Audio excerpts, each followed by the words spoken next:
at 11:30 Central. And why do we do this? Because we believe in making the world a better place, one solution at a time. And maybe this meeting is some form of solution to you, right? Communication and news and education are all part of a solution. So we are with EB DevTech, and we are your facilitators. So Yeah. that's right. So Yeah. there's a I've always liked to, well, we've always liked to remind people that this space has been created Ooh, that's for you. loud. Is it? No, no, I was using there. We actually It's have a loud. soundboard. Yeah.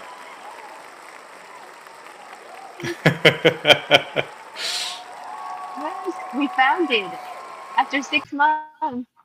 Do you remember how we wanted to put jazz on it? No, no, we have jazz music. It's just too loud. It is. Well, that's on your end. For me, it's fine. Okay, then let's. So, There it so is. let's focus.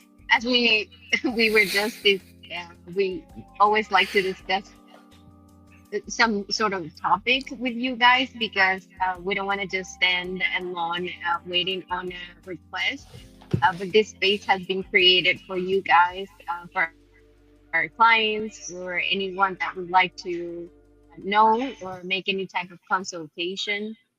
Just a third objective, neutral, and most loving opinion of marketer or a software developer, or just anyone from our team that is always looking to improve processes for clients. And so this is it. We've done the Own Your Space a series for 4 weeks now, right? And Yeah, we were just covering what was it? We started with digital presence. We went through the steps of how to build your credibility and trust online, and correct. how to convert.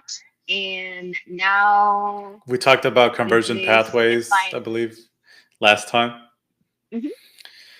And so this is kind of the final one, right? This is our conclusion to the Mm-hmm. segment, Yep. which is really about just building your digital credibility, building your brand, everything that everybody else sees, and how do you use that to Mm-hmm. for your business. And so Mm-hmm. Laura is And our marketing and we lead. do know. That's why she's been Mm-hmm. spearheading a lot of these conversations Yeah. because she does a lot of our marketing strategy analysis and business analysis for not only with us together in the team, but she also does this for our clients as well. Um, and a fantastic job. I mean, from understanding competitors to demographics to why are these group of people the only ones that are reacting to um, the content, right? To that digital presence. And so Laura does a fantastic job on really understanding that human behavior from the marketing perspective and driving that. Yeah. The goal is for you to convert. That's correct. And actually, the goal is to create a community uh, in which you trust someone to handle either a task or a process that benefits both. Because at the end, there are always a back and forth of forces. I would like to go and say forces of intention, and if you want to accelerate your sales, and we want to accelerate the sales for you, how do we do that? How do we manage to strategize together and accomplish it? So, a complete guide of our June series is available on YouTube if you want to go take a look at it. And this is our final episode. And where are you right now, Laura? I am at a cafe today. I had to run from the house. I didn't have any electricity today, so Oh no. I had to get out of the house. No Yeah, worries. No worries. No hopefully it'll be worries. fine. Yeah, Thank I you. hope it's not too loud for everyone. I think it's not too bad. We'll get over it. Hmm. All right, guys. So this is what we're talking about today. It's always the same concept, right? The three questions. What's the word of the day? Why does it matter? And then some brainstorm and what's on the news. Um, and we'll talk about. Um, so a hint: we all leave a trail, unless you're living in a cave or don't use a device at all. Hmm. So today we uncover the marks you never even knew you were making, right? So there's a digital trail that we're all doing. And so what's the word of the day? The word of the day is Digital digital footprint. footprint. Yeah. And so what See, you is know it? what? I forgot to put kind of like a little, yeah, like a little mark. I think we all leave marks to everyone that we meet in person, and the same goes online. If this is not necessarily something new, or it's just a way to see and to manage for us to be more conscious about it. And because we've been living through several different ages, like you you did grow up with a lot of things that I didn't, for example. But we've both been learning on how to make an impact online that is different, um, and it is a reflection of you, right? Correct. Yeah, and that's So I this mean, impact. this first one is very important because you guys get this on every website that you visit. Every website that you visit is going to ask you a question, which is, do you allow us to use your cookies? Right. And then for the most part, some people just hit accept and move on their way, but you don't even know what you're accepting. And so, and then there's also the decline all or decline only the necessary, right?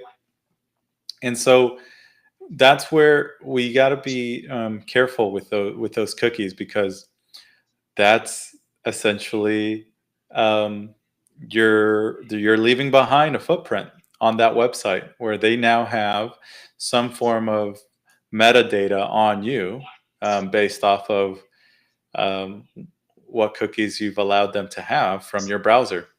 So a little bit of a security update there as well, but it's also a digital footprint perspective as to those folks who have websites but aren't leveraging your visitors' cookies as well, right?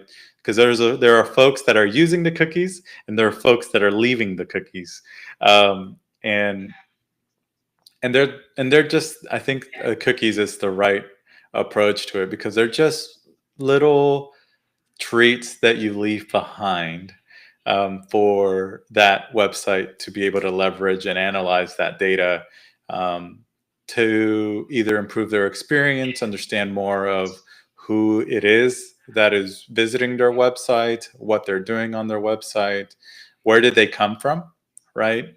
And where did they go after they visited the website? And so that's the part of tracking.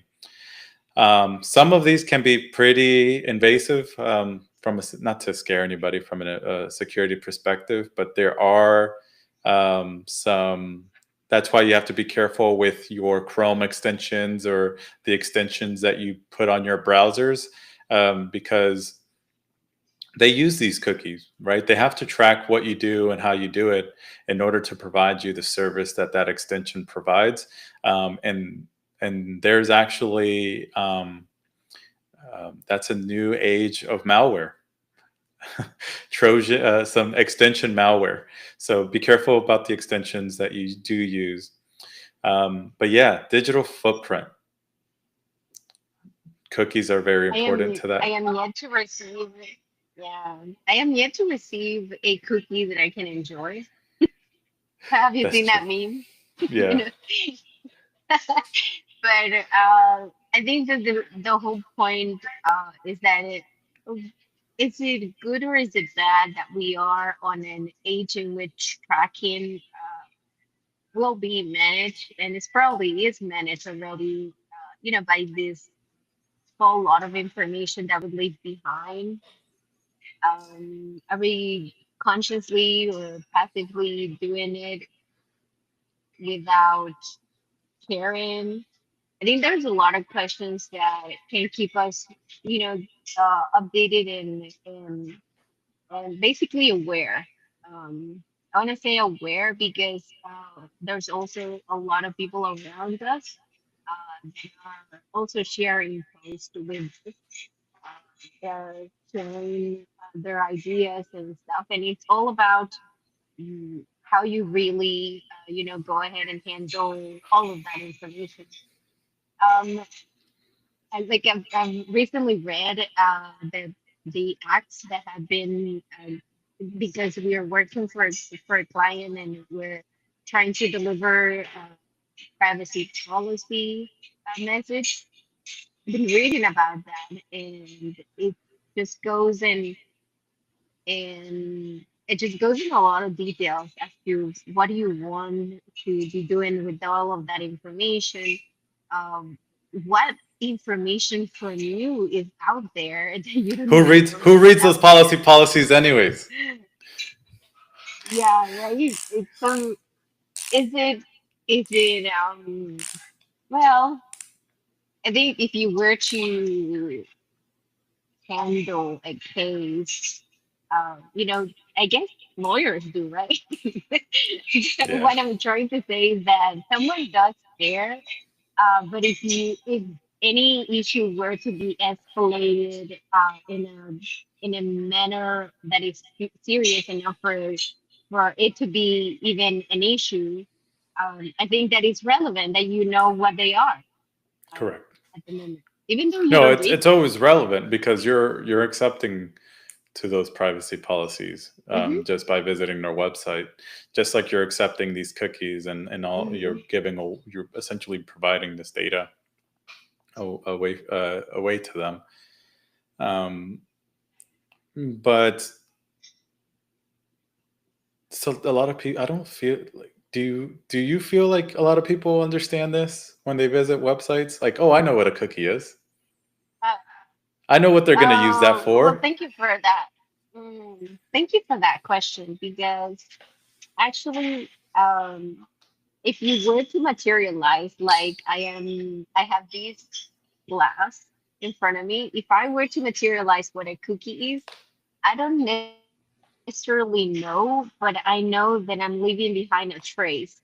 So it's almost as if I went and look at this headline for 30 seconds, then I scrolled down and I did a behavior as part of whether the website invited me to do something or click on something, and I did that. And so the behavior is literally what I do on the website, and maybe that's what's being left behind.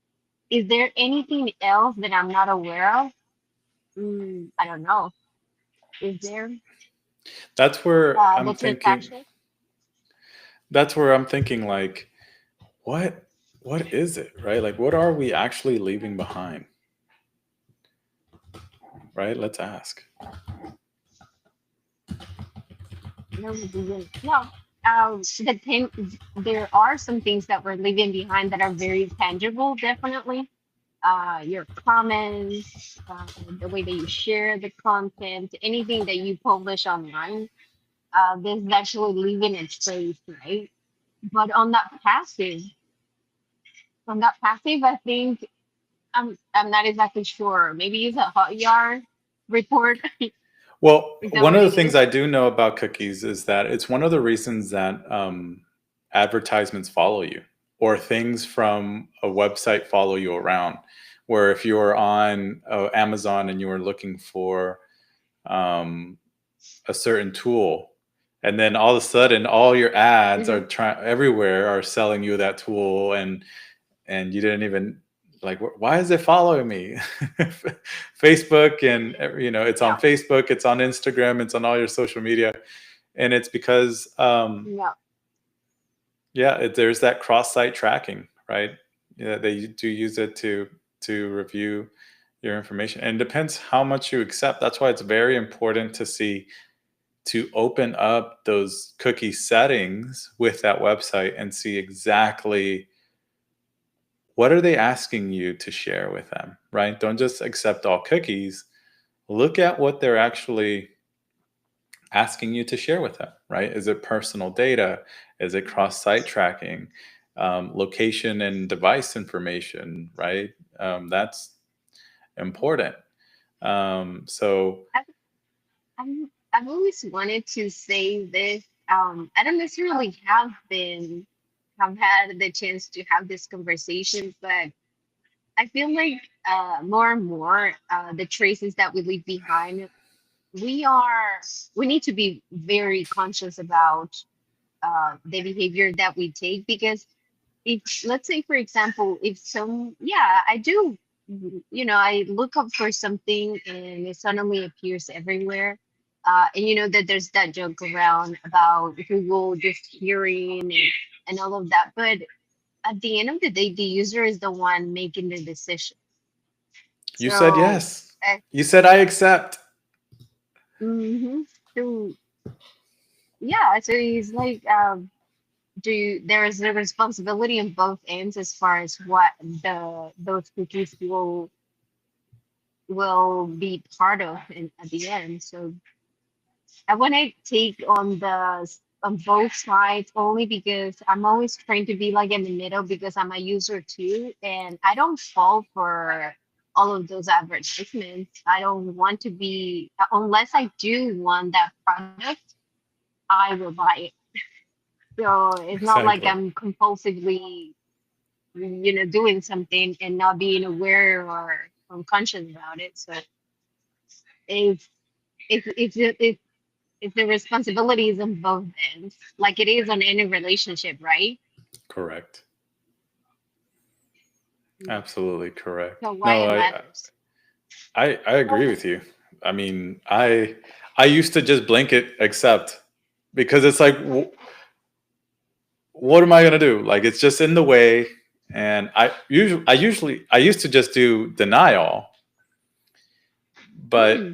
Okay. then now what I'm doing is I'm actually looking at what they're offering.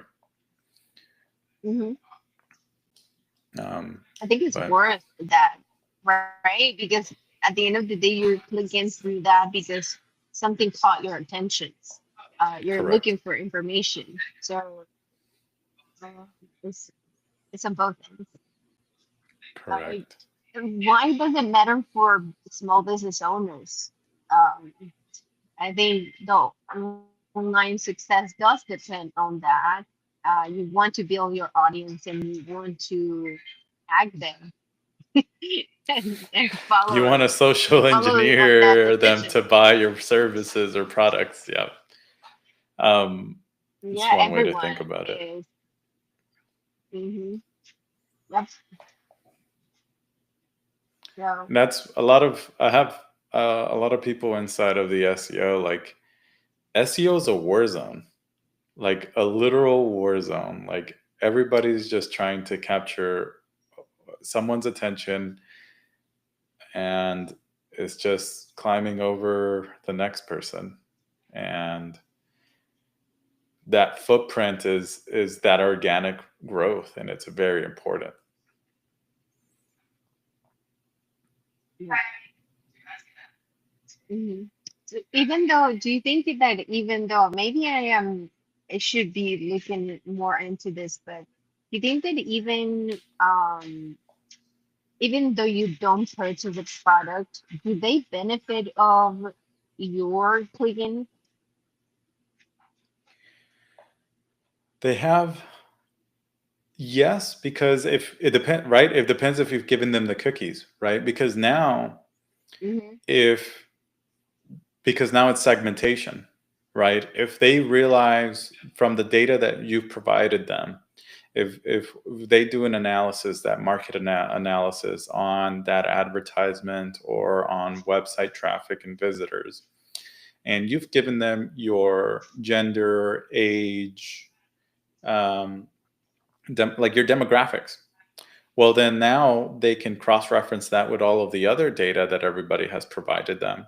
And so now they can say, well, only this demographic in age and gender are purchasing my services or products, and strictly just focus on marketing and selling to that demographic, um, Mhm.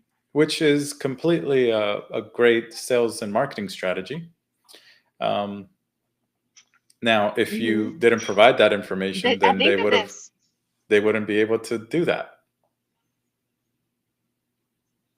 yeah, but the sole effort to make a journey for me makes that intention something that I'm going to be buying into or not. Absolutely. Yeah, So right. It depends on how, right? How they go about it, right? But at the same time, it's like if they're trying to create that, you're right. You're absolutely right. They're trying to create that experience. I don't know why I'm thinking that this is, maybe it's because I'm thinking about this from a security standpoint, and it makes me want to say, no, don't give them any yeah, data. I don't want to give them nothing. I don't want to give them any data. I don't want and anybody to know what yes, anything about me, just as nobody would know why I'm in the store, right? If I walk into a store, if I'm yeah, at the mall or I'm somewhere, they just see hmm, Erick, but they don't know what Erick wants or why Erick is there and all that. I'm just an hmm, entity moving. And it's yeah, like if I I enter your agree. store, it's because I'm looking for something. I found something of interest here. And well, if I want to buy something, I'll buy it. And if I don't, I don't. But um, that I'm in between, because as a Yeah, business person, I want that data.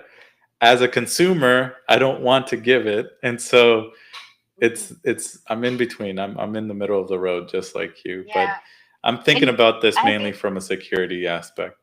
yes, I think from if we were to grasp, like something that could get wrong, uh, because thankfully nothing has happened to me in terms of security. But what I'm saying is that other people have lived trauma experiences that have been, the result of having their online identity stolen, for example, and that has created, a whole lot of things that have affected them, like not being able to get a job and being able to have some records that when you pull up they're wrong. And I get that.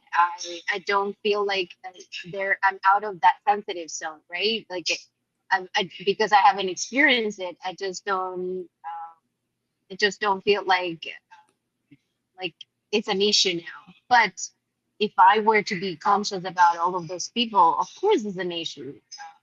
Course there's bad in the world that shouldn't happen, and um and bad people do perform certain patterns that are out there that shouldn't exist. No, they should not exist. Someone should pay their own debts, like the people from Game of Thrones. What were they? The Lannisters. What was it? The Lannister They pays should their pay their debts. own debt. Yeah. Yeah, but in a sense that everyone should be responsible and conscious and aware of their impact online, and and at the same time, um, those threats or misinformation or other things shouldn't exist, and they should be traceable. They should And be, and yeah. that's where the privacy policy comes into play. And that's what I guess I don't have a problem with it. I wish that they would just be very extremely transparent as to, hey, Yep. welcome to our website. We're going to use this, this, and this for this Yeah. purpose. And maybe I'll hit yes, like, okay, thank you, because you're honest, right? And actually Mhm. I would trust that place, that location, that website a lot more than I would any other place. Um, but another way to Mhm. build reputation would be, the reviews and comments and social mentions that you do in public from a public perception. If you're not going to do everything perfect every single time. If you have a negative review, how do you react to that? Because people are Mhm. looking at that as well. We talked about that data-driven insights. That's really what those cookies and that we talked about audience segments. That's exactly what I described about age and demographics and stuff like that. Is making sure that we get the audience segments, getting that traffic history, where you've been, where you're coming from. That third-party information is called user intent. It also helps with user behavior patterns as to where do they come from, where are they going, where do they go right after your website. That's going to be important. So all of these footprints allow for analytics as to how can I sell to these people, Personalize. personalize that Yeah. experience, Personalize your own way. Yep. Mhm. which we talked about last week, which is that you have that infinite spiral funnel, right? That conversion funnel, that sales funnel, um, where now you just have so much information to work with and so many different channels to work with, um, where Mhm. it's you have the opportunity to create a tailored experience for everybody that visits, right? And so that's probably what we should be focusing Yeah. on. Which at the end of the day, are we just overcomplicating it? Because it's just we're just humans, right? Like just treat everybody as human beings and Yeah. We give fail. all human Yeah. beings I a think great part of experience. being, yes. Yep. And you know what? I think part of being human is making mistakes also. It has always been part of our evolution. It has always been how conflict has been created in order to grow. There's always been that back and forth between the negative and the positive to improve something. So does it mean that we are going to be leveling up into a way that will improve for everyone and society and other infrastructure and places where there's injustice and all of that? So I think it does. It is part of the future. So, will there be justice to sensitive information that's out there that shouldn't be out there? Or I think people that have experience, even from the woman's perspective, that have been some sensitive videos from women around the web. They just overcome those things and make it their own personal experience. How do they survive and overcome it? It's just part of it. So will there be justice? I really hope so. There will become a time in which we will get balance, right? Hopefully. That's the I don't know where you went there. that, I don't know in which direction you went there, with the women's, and I mean I get there's a yeah, it just like it well, goes again into in your cybersecurity and your for presence, the footprint that you've left behind, and how well yeah, you've protected it. correct. Well, there's a would you rather. Have you ever played Would You Rather? No, I haven't. So there's this game in which they would ask you some impossible questions in which you would rather not have neither or. So would you rather be eaten by a bear or by a gazillion amount of ants? There's a, a try to I try The to bear would be go fastest. to yeah, the other one would be yeah, exactly. So the would you rather is kind of like an impossible answer because you would rather not have any, but then in here I literally just did visibility versus permanence because you would rather both. So in this case, it would just be, would you rather have visibility versus permanence? My goodness, both. I would rather have visibility and permanence, have multiple multipliers in a life cycle continuity. Just like and we are all trying to make it out there for an audience that in which they're going to be buying into your product. So who And would service. rather not have that, right? No, that makes complete sense. Absolutely. So yeah, man, those are some good questions because you can't really. It's all about time and focus because you can't spend all your time on one without not spending the time in the other. Yeah. So Hmm. presence is where you are. Your footprint is what you leave behind. And so you want to make sure Yeah. that you have multiple types of conversion pathways, which we discussed last week, and making sure we have many ways for users or prospects or customers to re-engage with you and as your service or your products. And so that's kind of the reason behind that things follow you around, right? Whether you're on your phone, Facebook, your website, things like that, is because you had an interest on this and want to see how much of an interest did you really have. Are you going to buy it if you see it a couple more times?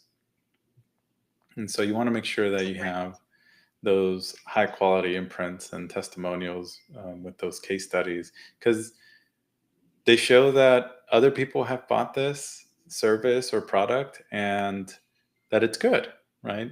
Hmm. Um, You've you served go to well. historicals. Yeah, you go to the Hmm. I was talking to a friend yesterday. He's a banker. He's a business banker, a commercial banker, and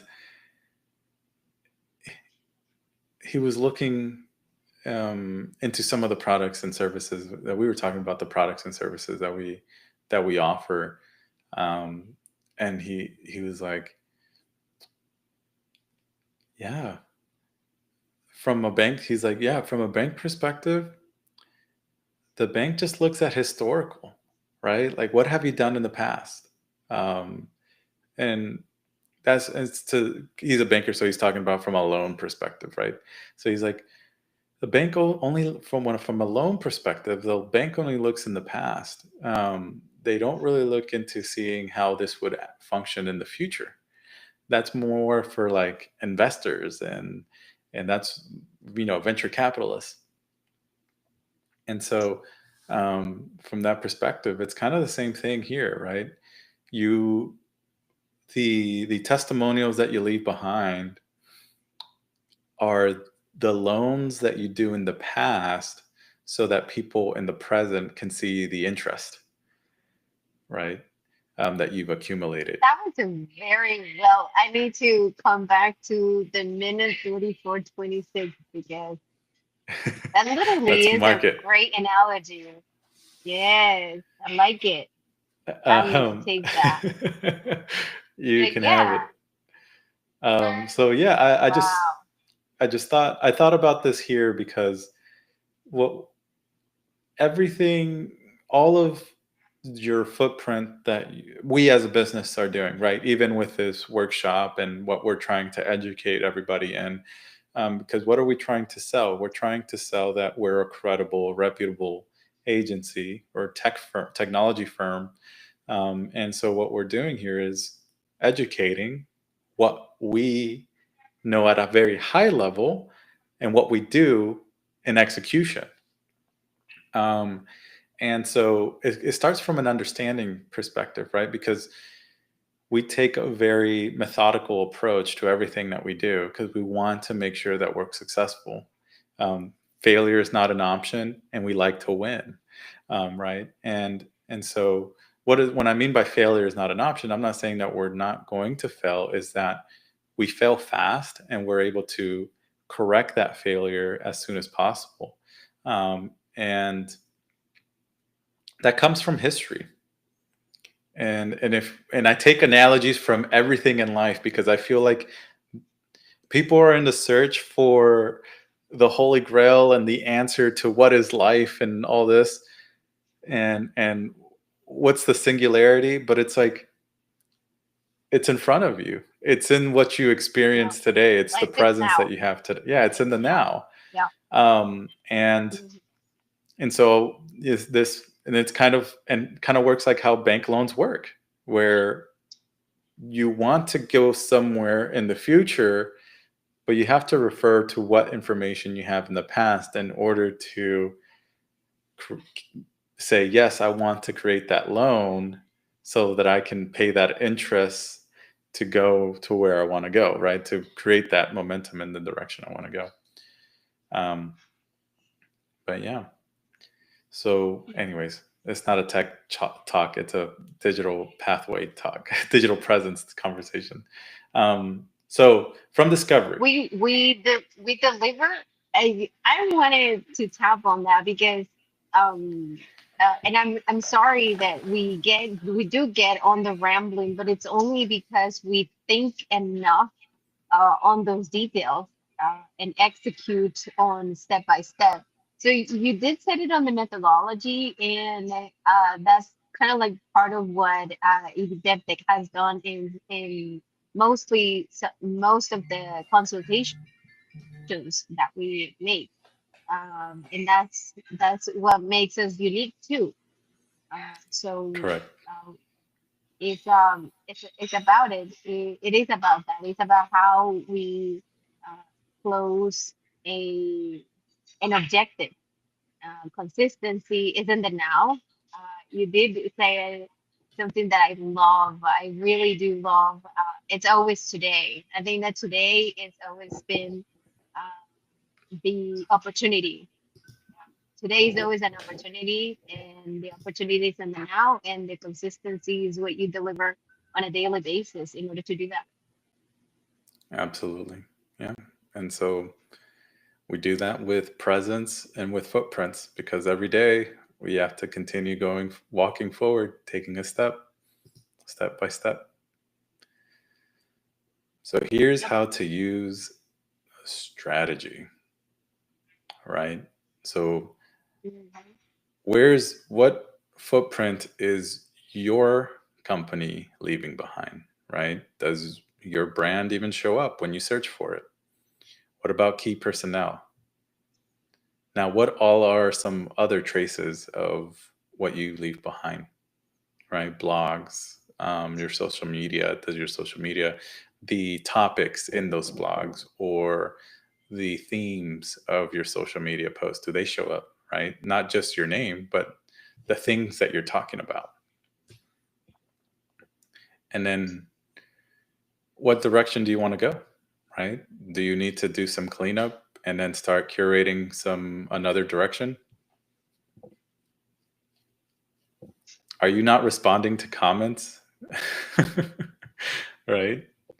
If someone leaves a comment, you should always leave Did we a response. did we just saw this tool to do that? I thought that was interesting.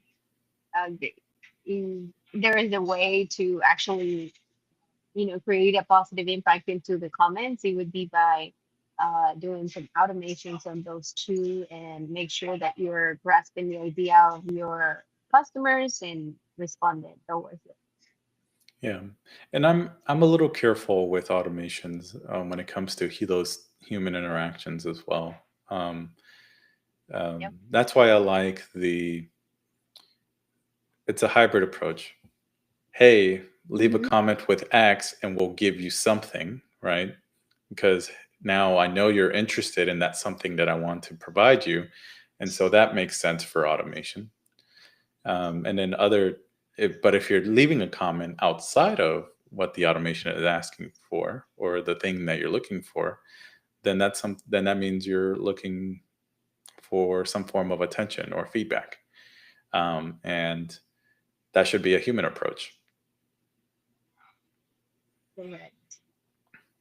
And then from there is just scream louder and do it more often.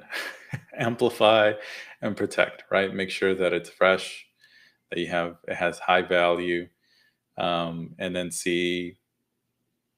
keep monitoring it, see where that information is going, and um, keep going forward. Map your journey. What did you and so by mapping, I know what you mean by mapping your journey, because you want to make sure everything that you do is connected to all the other things that you're doing, because it's part of that amplification. It's part of that echo and that Doppler effect that you want to leave behind. Um, so I definitely understand, but I want to hear from your perspective, Laura. What do you mean by mapping your journey? Um, let's say I could give you an example of two different businesses that are selling two different types of products. Like an experience would be kind of like a class, a dancing class, and then maybe a bottle of water. Uh, there's this brand that does a really good job. To me, I have bought three of them for three different purposes, and they are around. Uh, my email, offering me several things, and I have thought about, buying another one. But the experience that they're giving me is in such a way is leading towards the product that I want, not another one. For example, they're not publishing anything like a whiskey bottle. No, they're publishing the one that I want, the spice to go with my car. So that's actually something that I appreciate. And then if you were to be selling an experience, which would be the case of a class, if you were to map an experience of a person that is just trying, let's say, salsa and then bachata and then maybe zumba, those are three different objectives. But then, what is your clientele really asking for? Is it really asking for one type of class, or is it really asking for an experience in your place? So discovering that would be more of that journey, and maybe the experience. See, when I go to class, I will meet the teacher, but these people but the other people, the product is selling me a product towards my email.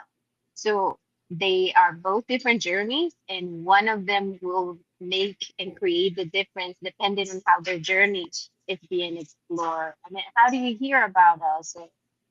The case that we have on a restaurant in which we have people, the waiters trying to interact with people and say, "How did you hear about us? Or what do you think about this experience? And how is it adding up into into the things that you want to do over the weekends?" Right? So not your journey is so complex for every business, and it's so unique because each and every one of them have a different value to people.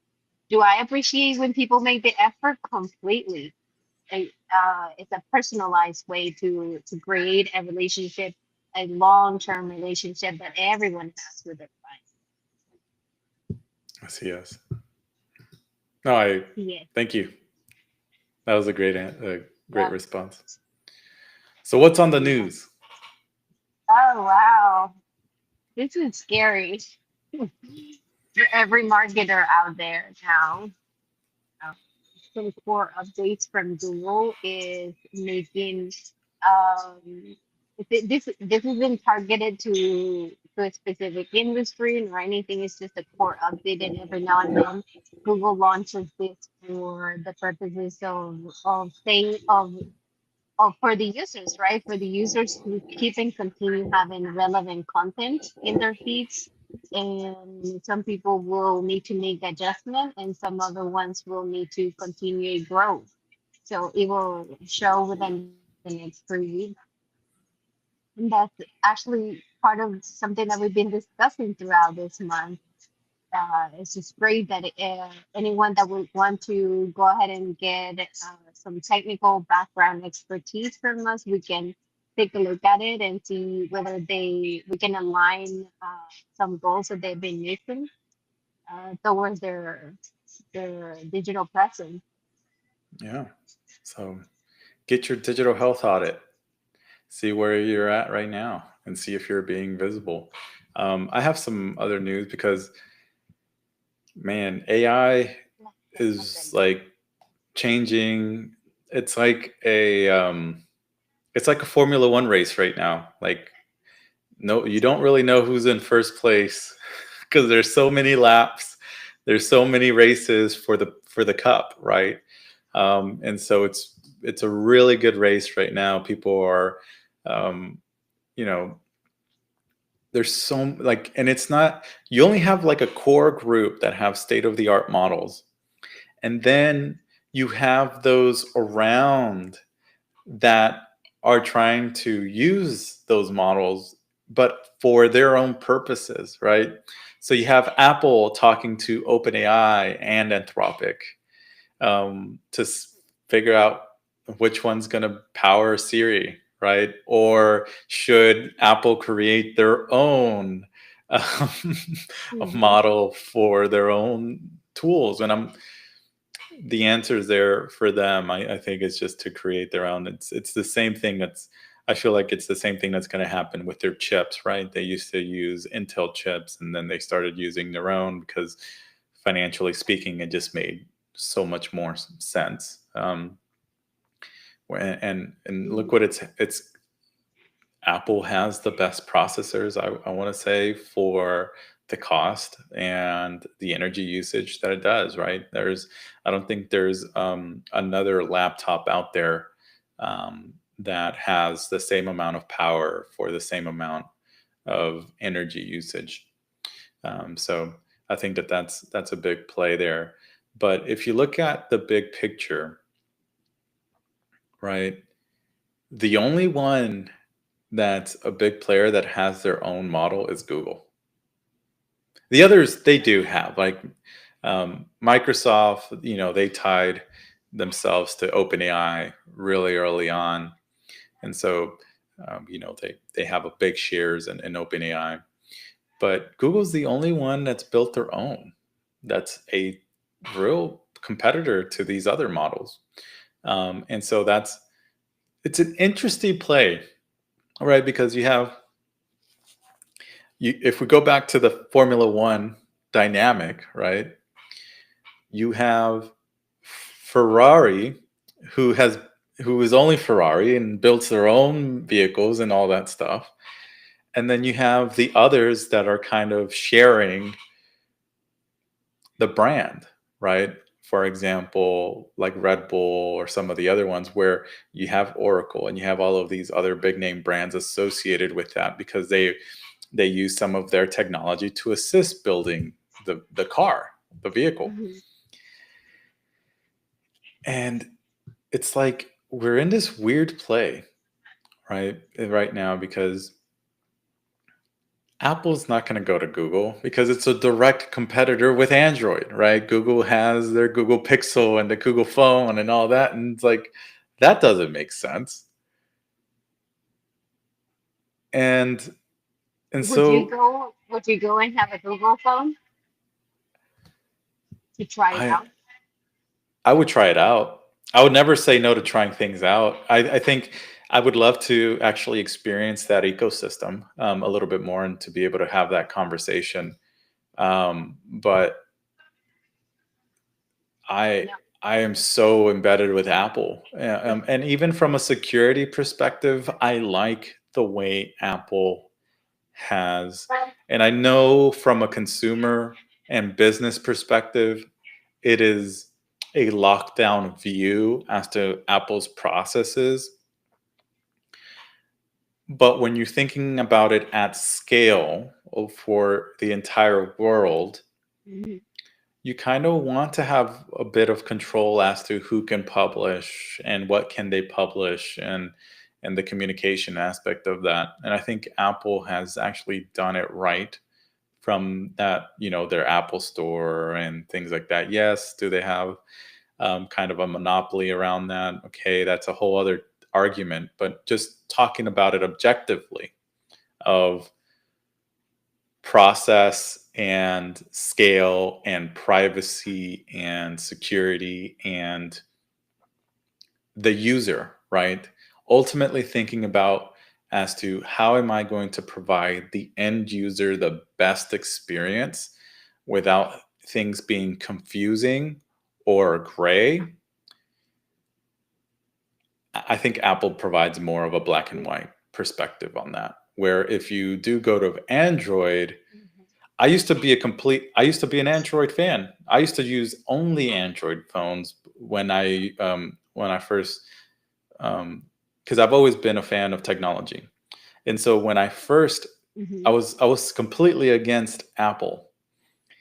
And then I had my Samsung phone, and I would use my Samsung phone as my computer. I didn't have a laptop. I had my desktop and I had my phone. And my phone was my mobile laptop. I would run everything off of my phone,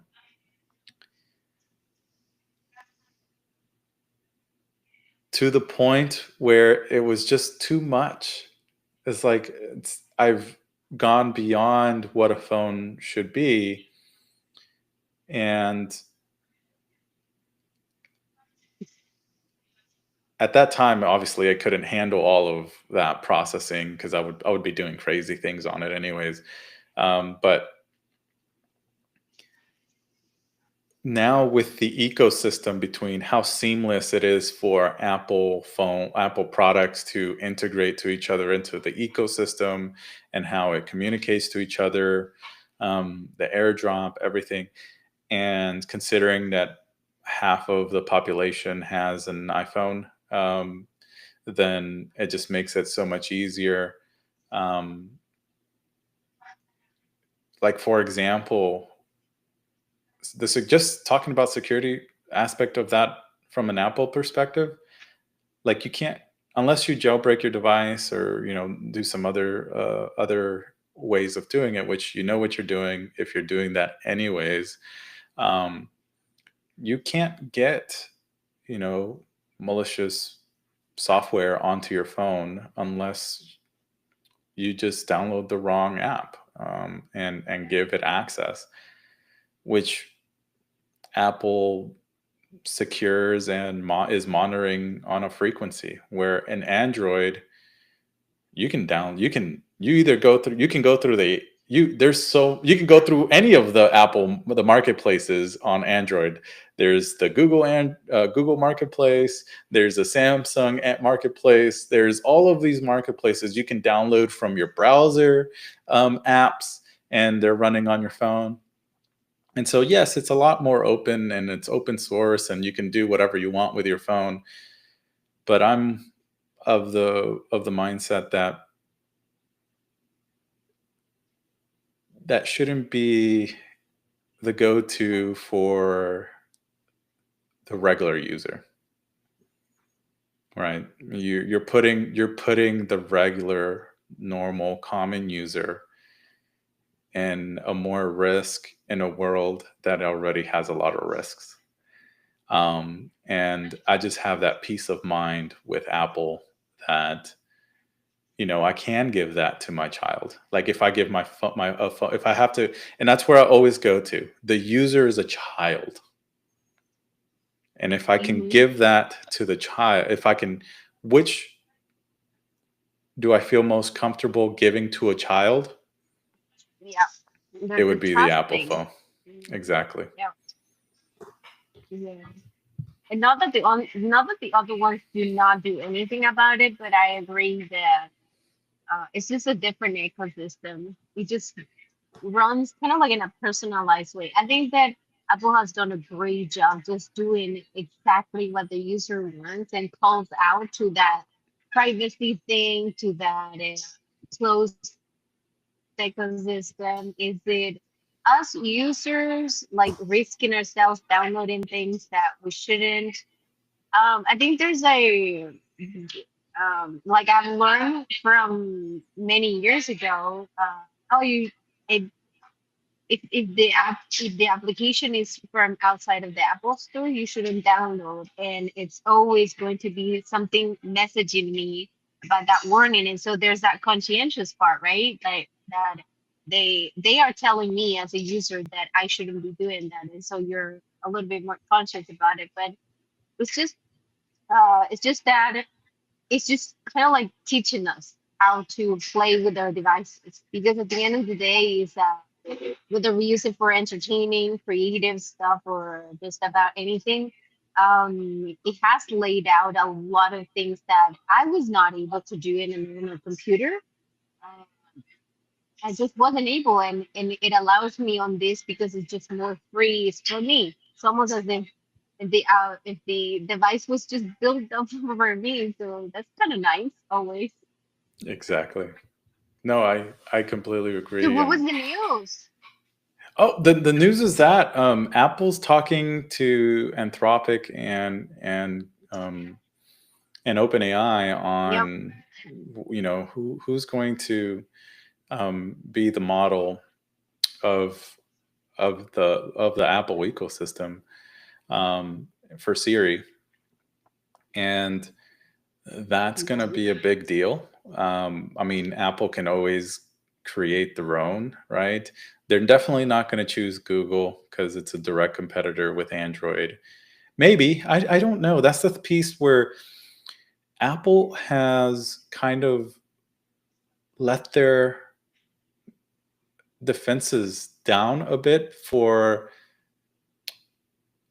because I feel like it's been, because it does listen to its users, right? Like it does care about its users so much. Like, for example, there's no lightning cable anymore. It's the USB-C, right? So we now have the Mhm. USB-C chargers on our phones, on all of the computers, instead of their Yep.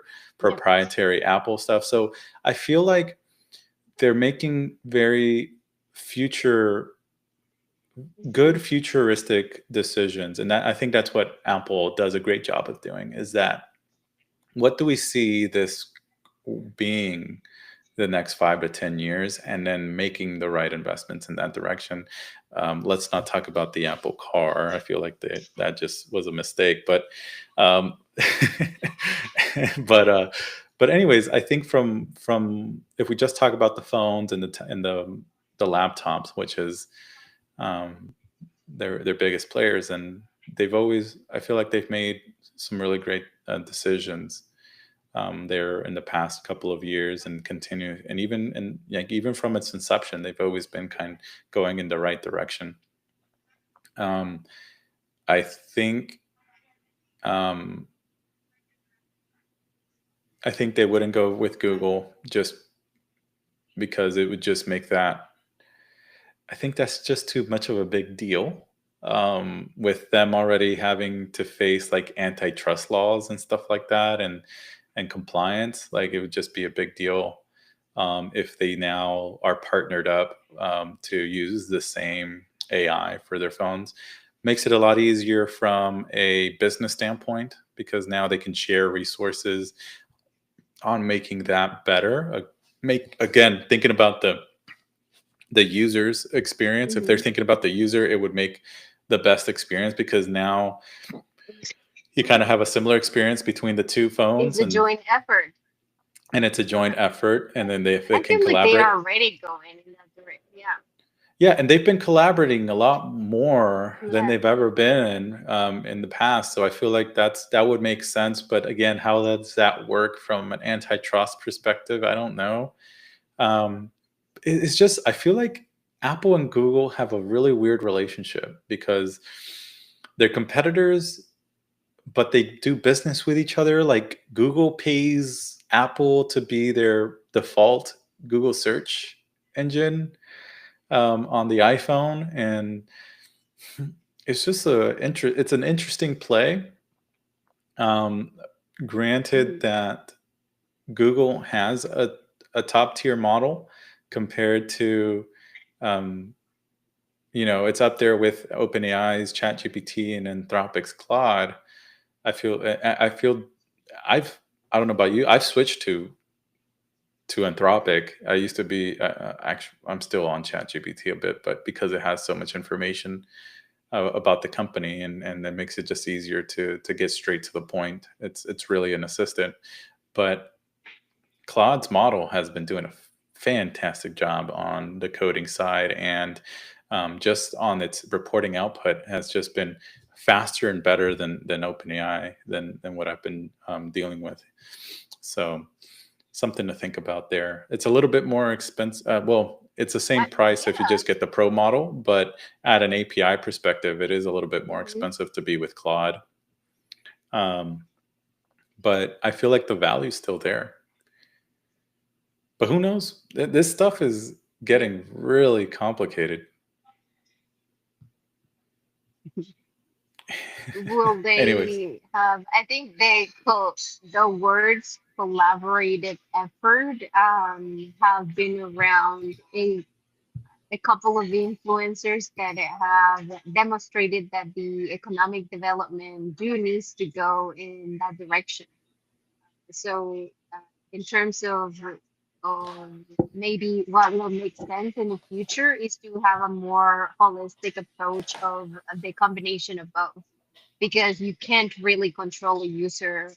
If I were to be another type of user, I would use an Android phone with a MacBook computer, and I bet that there are many. So I would not be surprised if that's the direction that it will lead to. In fact, I really hope that that would be the direction, because it's just user experience. You would not have people talking, like speculating on things that maybe aren't true. So we would both leave the good experience of of each.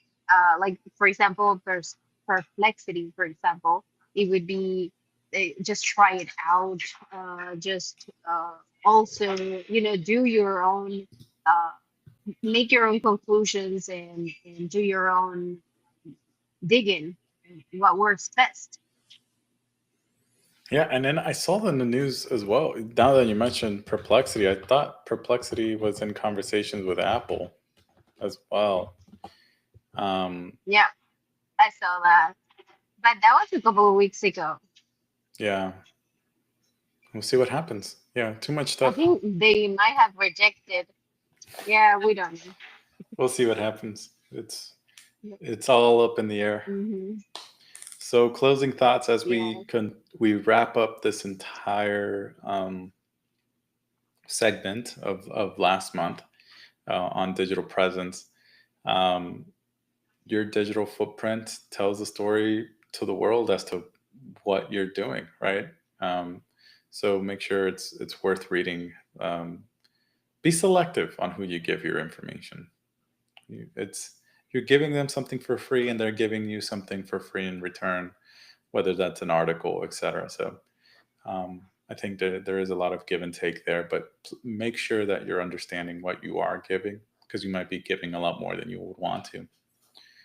Um, if you Mm-hmm. are if you are looking at some keywords, focus on creating high value content that is going to provide real value to the users, right? And make sure that it's easily accessible on any device.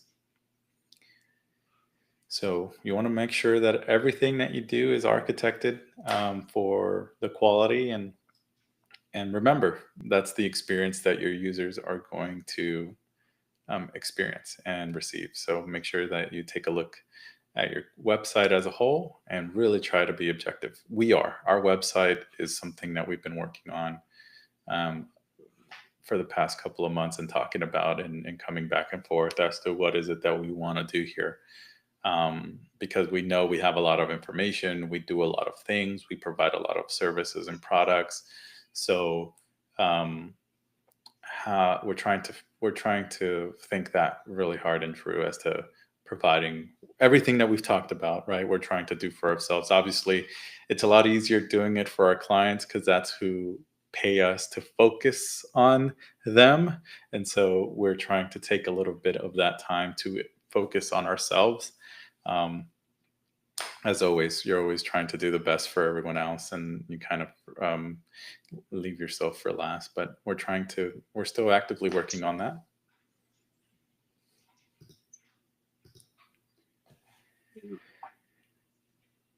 Thank you so much. That's it. And then for the next couple of weeks, we're gonna have some guests some guests on our workshops, and they'll be talking to us about how they use their technology. Able to coordinate.